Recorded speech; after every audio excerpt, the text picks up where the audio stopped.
Hello, my miracles. Welcome back to Page Turner Tuesday. We're going to talk about The Only Survivors. I know last week I told you I was kind of having a hard time getting through this, and it wasn't because of the author or the storyline. It was just I had kind of like a busy week last week, but I finished this. This was so good. I am so happy that I'm reading this author, Megan Miranda. I think she's wonderful. She kind of reminds me, and I probably said this already, like a female version of R.L. Stine, which I am not hating on whatsoever. I'm going to read the back of this, give you my opinion. I will say that I still love Daughter of Mine more than this, but this was great. So a decade ago, two vans filled with high school seniors on a school service trip crashed into a Tennessee ravine. Only 9 survived. A year later, after one of the survivors dies by suicide on the anniversary of the crash, the rest of them make a pact to come together each year to commemorate that terrible night. But by the 10th anniversary, Cassidy Bent has distanced herself from the tragedy. This year, she is determined to finally break ties with the group once and for all. But when Cassidy receives an anonymous text with the obituary of another survivor, she finds herself going to the reunion once more. Tensions immediately run high, and with a storm approaching, the group finds itself facing the threat of closed roads and surging waters again. When another survivor suddenly disappears, Cassidy begins to wonder if something stronger than survivor's guilt has drawn them back together. Okay, this takes place on a beach. This house is called The Shallows, and as it says, each year, all 9 survivors show up and they have just a time of being together.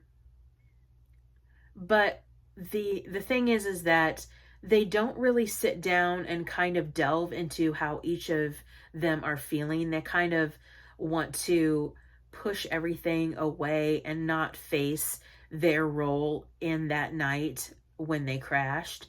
And each one has a different role to play, and each one is guilty in different ways. I really loved the approach of this book. I liked the characters. Each character that Megan Miranda comes up with are really complex, especially like the main character, which is Cassidy, and I found myself really kind of relating to Cassidy in more like of an emotional take on it. But does that make sense? I don't know. But I highly, highly enjoyed this. I'm going to say 4 stars on this one. If you are a fan of Megan Miranda and you haven't read this, pick this up. This is actually going to be available on my PangoBooks account for sale if you're interested, and everything is linked below. And I do want to say I have a shop on Mercari. I have a shop on PangoBooks. Also follow me on Instagram, on Goodreads, which I share with you my reviews and what I'm currently reading. And Letterboxd is all of my favorite films in categories, my ratings, all that fun stuff. But I just really, really enjoyed this book. Next book I want to talk to you about. I read this book in high school, and it is by one of my favorite junior high authors, and it is Lois Duncan.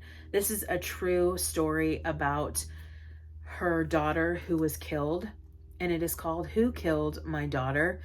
This is still unsolved to this day. She wrote this book, and I'm going to tell you this. This was so heartbreaking.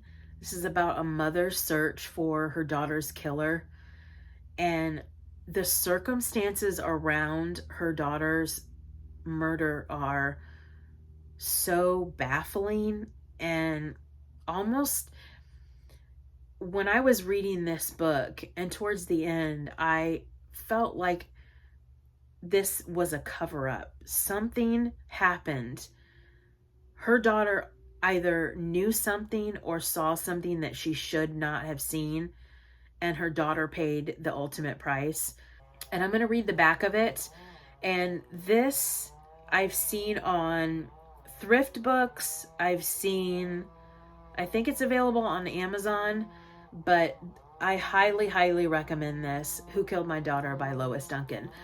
So, on a balmy midsummer's night in 1989, 18-year-old Caitlin Arquette was shot to death as she drove home along a deserted strip of New Mexico highway. The police called it a random shooting, even though it had all the earmarks of a professional hit. Lois Duncan's search for answers would take her into the underworld of Vietnamese gangs that stretched across 3 states. It would lead her to an extraordinary psychic and to a courageous journalist determined to expose the devastating truth. Get your hands on this. If you like true crime, I highly, highly recommend. This is in my top 5 of favorite true crime books.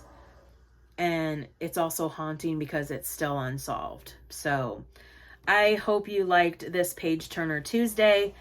If you did, click that like button. If you're not a miracle and want to be, click that subscribe button and watch a miracle happen. I love you guys. I will see you this Friday for my healing journey. I'll talk to you soon. Bye.